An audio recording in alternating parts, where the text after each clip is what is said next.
केदारनाथ उपचुनाव में भाजपा के 40 स्टार प्रचारकों की सूची जारी की गई है। सूची में सीएम पुष्कर सिंह धामी, प्रदेश अध्यक्ष महेंद्र भट्ट, सरकार के मंत्री, सांसद व पूर्व सीएम के अलावा पार्टी पदाधिकारियों को शामिल किया गया है। महिला मोर्चे की प्रदेश अध्यक्ष आशा नौटियाल का भी नाम है। आशा केदारनाथ उपचुनाव से टिकट की दावेदारी कर रही हैं। पार्टी के पैनल में उनका नाम सबसे ऊपर है।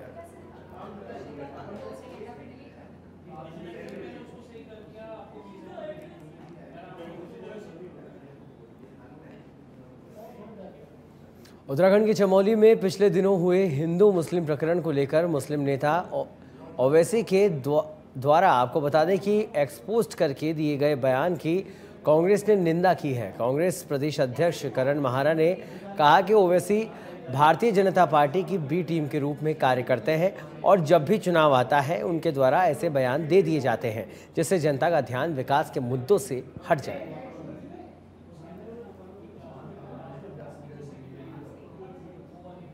नहीं मानता, वो बीजेपी की बी टीम के रूप में काम करता है। जहाँ चुनाव होता है, चाहे उपचुनाव हो, चुनाव होता है, वो कुछ ना कुछ ऐसा बयान देते हैं जिससे बीजेपी को पोलराइजेशन ऑफ वोट का जो उनका एजेंडा है वो कामयाब होता है। दूसरा पहलू ये है कि चमोली हो या अन्य कहीं भी जगह हो पूरे भारत में, बीजेपी मुस्लिम्स को, माइनॉरिटी को वो देश का नागरिक ही नहीं मानती।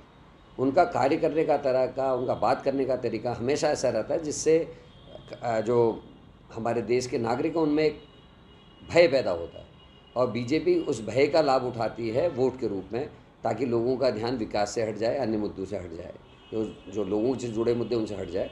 और बीजेपी वही करती है। संविधान के तहत जो प्रदत्त अधिकार एक नागरिक को हैं, उनको तोड़ने मरोड़ने, उनका हनन करने का काम भारतीय जनता पार्टी और उसकी सरकारें लगातार करती रही। वही उत्तराखंड में भी हो रहा है। लेकिन ओवैसी जी का ऐसे समय में ये बयान आना, जब हमारे यहाँ उपचुनाव है, निश्चित ही इस ओर को इंगित करता है कि बीजेपी की बी टीम के रूप में काम करते हैं। उत्तराखंड में पंचायत चुनाव को लेकर कांग्रेस प्रदेश अध्यक्ष करण महारा ने बीजेपी का घेराव किया है। उन्होंने कहा कि बीजेपी कह रही थी कि पंचायत चुनाव कराने के लिए हम तैयार हैं और हम भी यह उम्मीद लगा रखे हैं कि पंचायत चुनाव जल्द ही कार्यकाल समाप्त होने के बाद कराया जाएगा। लेकिन बीजेपी के मुंह में खून लग चुका है। अब बीजेपी पंचायत में कार्यकारी एसडीएम को प्रबंधक की तर्ज पर बैठाएगी, फिर उनके द्वारा रेवड़ियां बांटी जाएंगी।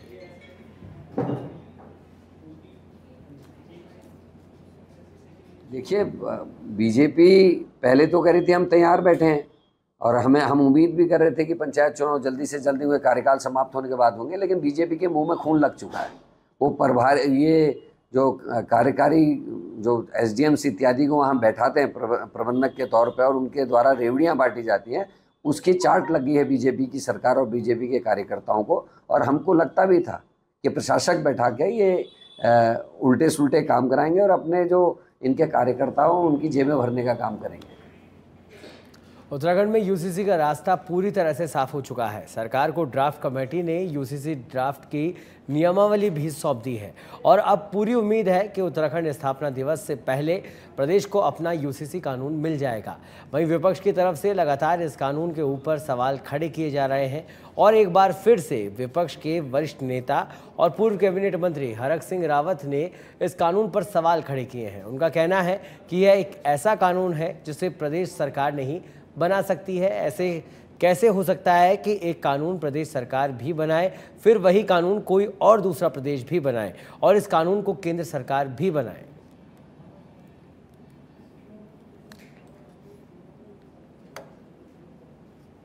देखिए, मैं एक बात बहुत साफ कह रहा हूं कि केवल राजनीतिकरण करने के लिए किसी कानून का दुरुपयोग या सदुपयोग नहीं होना चाहिए। आप सिर्फ वोट की राजनीति के लिए अगर किसी कानून को ला रहे हैं तो ये उचित नहीं। और वैसे भी कुछ कानून ऐसे हैं जिन पर केवल वो राज्य की सूची के अधिकार से बाहर है।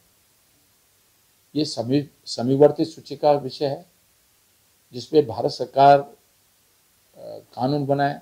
ये संभव नहीं है कि उत्तराखंड में एक कानून, उत्तर प्रदेश दूसरा कानून, हिमाचल में तीसरा कानून, इस पे पूरे देश के अंदर, क्योंकि ये इशू केवल ऐसा नहीं हो सकता ना कि उत्तराखंड में कोई एक इशू से आपने लागू कर दिया, कानून लागू कर दिया, वही परिवार का।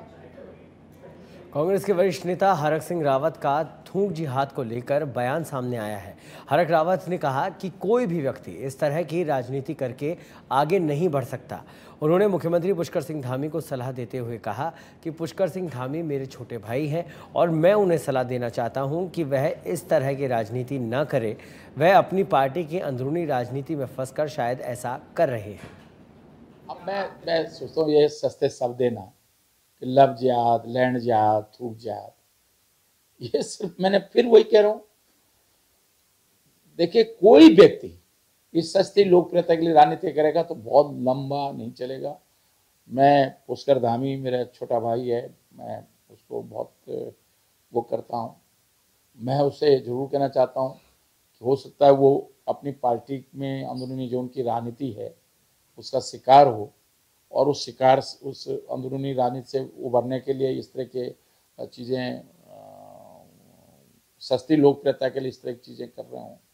देखिए कोई व्यक्ति, मैं कह रहा हूँ कि जैसे आप थूक जिहाद, अब आप मतलब मेरी समझ, उत्तराखंड में मलिन बस्तियों को लेकर राजनीति लगातार होती ही जा रही है। वहीं कोर्ट ने साफ तौर पर निर्देश दे रखे हैं कि जितने भी मलिन बस्तियां हैं उनको लेकर सरकार सही कार्रवाई करे और इसी को देखते हुए कई बार मलिन बस्तियों के ऊपर सरकारी बुलडोजर भी चला है।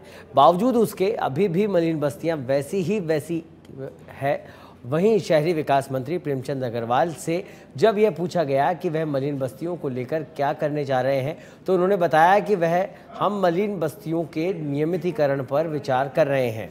सरकार उत्तराखंड में बनी बस्तियों का कार्यकाल फिर से 3 साल के लिए बढ़ाने जा रही है।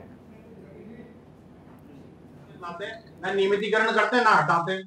मुझे आप ये बताइए, 2021 में तो कोई चुनाव नहीं था, तब क्यों बढ़ाया हमने 3 साल? अरे तो 2021 के बाद 22 का चुनाव था भाई। नहीं 22 का चुनाव का मतलब तो आपने निकाय चुनाव की बात हो रही है ना। नहीं सर, तो मैं उसी आधार पे बात कर रहा हूँ। आप लोग बढ़ा देते हैं उसको। नहीं, ऐसा नहीं है, ऐसा नहीं है। सोल्यूशन की तरफ कब बढ़ेंगे? परमानेंट सोल्यूशन भी करेंगे, लेकिन अभी एकदम जिस समय हम खड़े हैं उस समय हमारे पास यही एक विकल्प था जिसके आधार पर हमने निर्णय लिया। धामी सरकार उत्तराखंड में युवा नीति के तहत युवाओं को भत्ता दिए जाने की तैयारी कर रही है। युवा कल्याण एवं नियोजन विभाग के जरिए बनाए गए युवा नीति के ड्राफ्ट में इस प्रस्ताव को शामिल किया गया है। मौजूदा ड्राफ्ट के कुछ बिंदुओं पर असहमति जताते हुए मंत्री रेखा आर्य ने इस संदर्भ में सभी वर्ग के युवाओं की राय लेने के निर्देश दिए हैं। आपको बता दें कि युवा नीति के ड्राफ्ट को लेकर मंत्री रेखा आर्य ने विधानसभा देहरादून में अधिकारियों की बैठक ली। इस दौरान उन्होंने युवा नीति का फाइनल ड्राफ्ट 12 जनवरी तक तैयार करने को कहा है।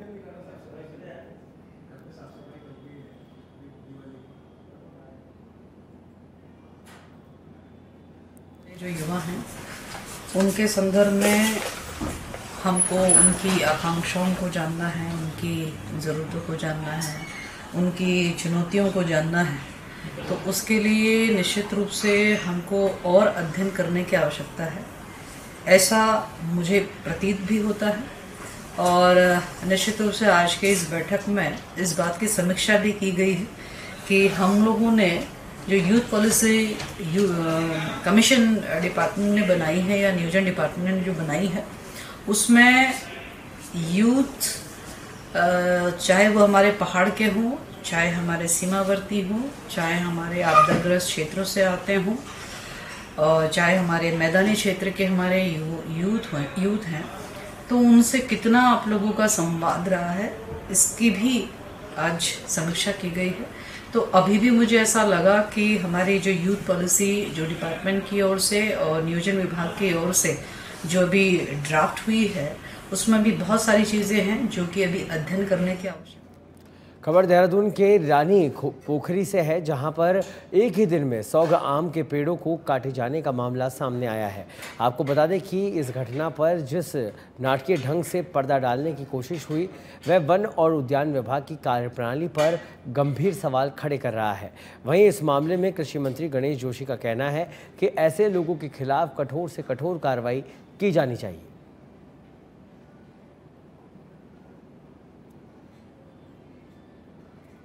आज अखबार में इस विषय को पढ़ा था और ऐसे व्यक्तियों के खिलाफ सख्त कार्रवाई होनी चाहिए, क्योंकि कोई भी पेड़ काटने से पहले वन विभाग व उद्यान विभाग से परमिशन ली जाती है।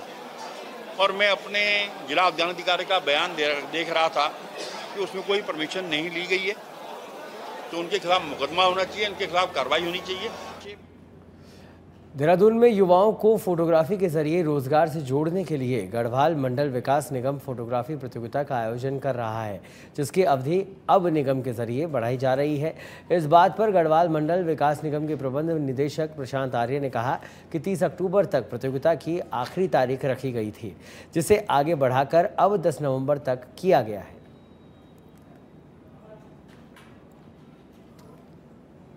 फोटोग्राफी थीम GMVN ने स्टार्ट करी है और अभी चल रही है। 30 अक्टूबर मैंने इसका लास्ट डेट रखा था, जिसको मैं एक्सटेंड कर रहा हूँ, आगे बढ़ाऊंगा इसको 10-15 दिन और बढ़ाएंगे, 10 दिन 10 नवंबर तक बढ़ाएंगे।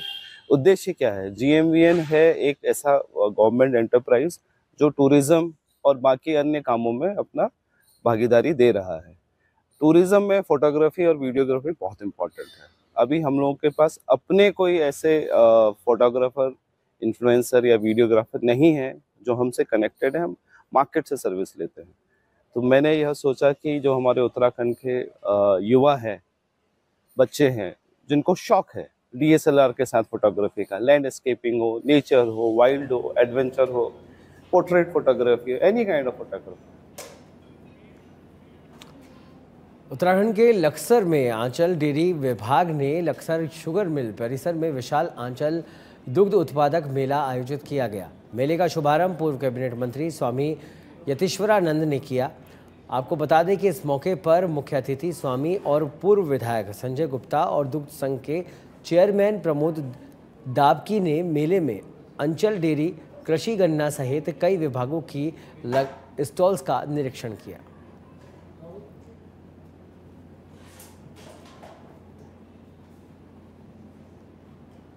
मुख्यमंत्री जी उसके सिंह धामी जी, उनकी सरकार को बहुत बहुत बधाई देता हूँ, शुभकामनाएं देता हूँ। आज उन्हीं के दिशा निर्देशन पर हरिद्वार जनपद के अंदर 2 दिन का जो है हमारा दूध उत्पादन करने वाले जो हमारे किसान भाई हैं, हमारी माताएं, हमारी बहनें हैं, उनका ये 2 दिवसीय मेला यहाँ पर लगाया है और उसमें हजारों की संख्या में हमारे दूध उत्पादन करने वाले हमारे माताएं, बहनें, तमाम किसान यहाँ पर पहुंचे हैं। मैं उनको भी इस अवसर पर बधाई देता हूँ, शुभकामनाएं देता हूँ। और मेले के साथ साथ यहाँ पर तमाम प्रकार के आयोजन यहाँ पर किए जाएंगे, रस्सा कसी भी की जाएगी और कौन किसान सबसे अच्छा दूध उत्पादन करता है उसको भी सम्मानित किया जाएगा। कौन किसान सबसे अच्छे पशु रखता है उसका भी यहाँ पर सम्मान किया जाएगा। कुल मिलाकर जो भी लोग दूध के उत्पादन में अच्छा काम कर रहे हैं उनको सम्मानित यहाँ पर करने का काम भाई प्रमोद जी के द्वारा और उनकी पूरी टीम के द्वारा किया जाएगा। और मैंने प्रमोद जी को भी कहा है, अभी संजय गुप्ता जी ने भी काफी अच्छी बातें यहाँ पर सरकार के बारे में रखी हैं, भाई रविंद्र पन्याला जी ने, भाई नृपेंद्र जी ने, हमारे संजय प्रधान जी ने और तमाम वक्ताओं ने बहुत सारे विचार दूध के संबंध में यहाँ पर रखे हैं। और मुझे पूरा विश्वास है जो विचार दूध के हित के लिए यहाँ पर दिए गए हैं। बात है हमारे स्वामी यतीश्वरानंद जी पूर्व कैबिनेट मंत्री, जो कि किसानों के नेता हैं। आपने अपने कार्यकाल में गन्ने का भाव बढ़ाया था, आपने जो है गन्ने का मूल्य भी सही समय पर दिलाया और आज किसानों की आवाज बनकर यहाँ आए हैं और बड़ा अच्छा सुंदर मेला यहाँ दुग्ध उत्पादन मेला लगा हुआ है। और आपने बात कही कि जो अच्छे पशु रखेंगे दूध उत्पादन को बढ़ाने के लिए उनको सम्मानित किया जाएगा, किसानों को सम्मानित किया जाएगा। आज लक्सर क्षेत्र के किसानों में बड़ी ऊर्जा भरी है आपने, मैं आपका बहुत हृदय से आभारी हूँ। और किसान रीढ़ है देश की, चाहे वो अन्न पैदा करने में चाहे दुग्ध उत्पादन करने में, और दोनों चीजों से ही जनता का, समाज का भरण पोषण होता है। किसान रीढ़ है, 70% जनता गांवों में निवास करती है, तो किसान केंद्र बिंदु है। और किसी भी प्रकार की समस्या हो किसानों की, हम मेरी सरकार उसको दूर करने का प्रयास करेगी। इसके मूल उद्देश्य ये है, हर किसान तक सरकार द्वारा संचालित केंद्र सरकार और प्रदेश सरकार द्वारा तक योजनाओं का जानकारी मिला और उसके जानकारी के बाद उन सबको लाभ मिला उन योजनाओं का। ये हम घर घर जाकर जानकारी देना चाहेंगे। इस मेले के माध्यम से ये एक शुरुआत है हमारी, बाकी हर घर जाकर हम जागरूकता पैदा करेंगे भाई इस तरीके से ये लाभ दिया जा सका। इसके मूल उद्देश्य ये है, हर किसान। देहरादून के प्रेमनगर टी स्टेट में चेकिंग के दौरान पुलिस और बदमाश के बीच फायरिंग हुई। आपको बता दें कि मौके पर पुलिस ने सघन चेकिंग के दौरान घेराबंदी कर एक बदमाश के पैर में गोली भी लगी है, जिसको गिरफ्तार कर लिया गया है। साथ ही उसके कब्जे से 315 बोर देसी तमंचा बरामद किया गया है।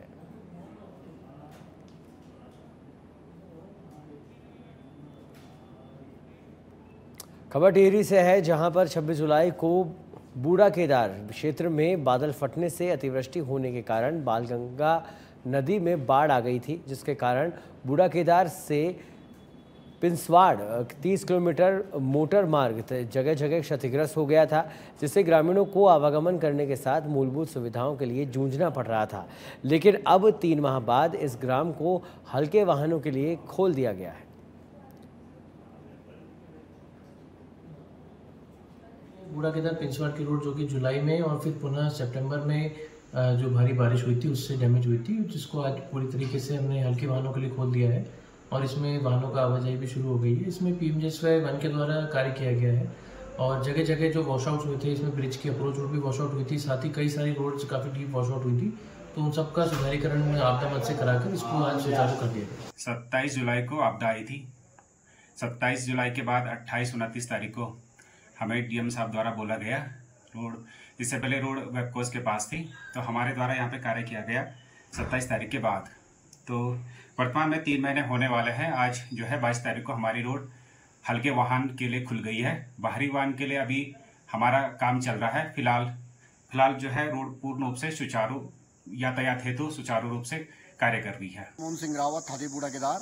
विगत जो है 3 माह पहले जो दैविक आपदा आई थी, उससे जो है बूढ़ा केदार, पिंसवाड़ और कोटी, अगुंडा, तितुणा, पिंसवाड़, कूट, विसन रोड बंद हो गई थी, जिससे जो है लोगों को आवाजाही करने में बड़ी दिक्कत हो रही थी, जिससे जैसे कोई बीमार पड़ गया। उधम सिंह नगर के रुद्रपुर में जीडी गोयनका पब्लिक स्कूल में 6 दिवसीय एथलेटिक स्पोर्ट्स मीट जेस्टेथॉन 3.0 आयोजित किया गया, जिसमें पद्मश्री और अर्जुन पुरस्कार विजेता हॉकी कप्तान जफर इकबाल शामिल हुए।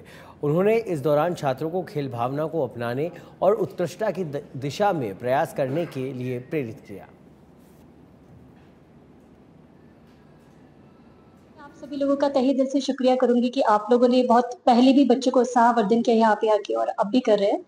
तो ये वार्षिक खेल महोत्सव है जो 1 हफ्ते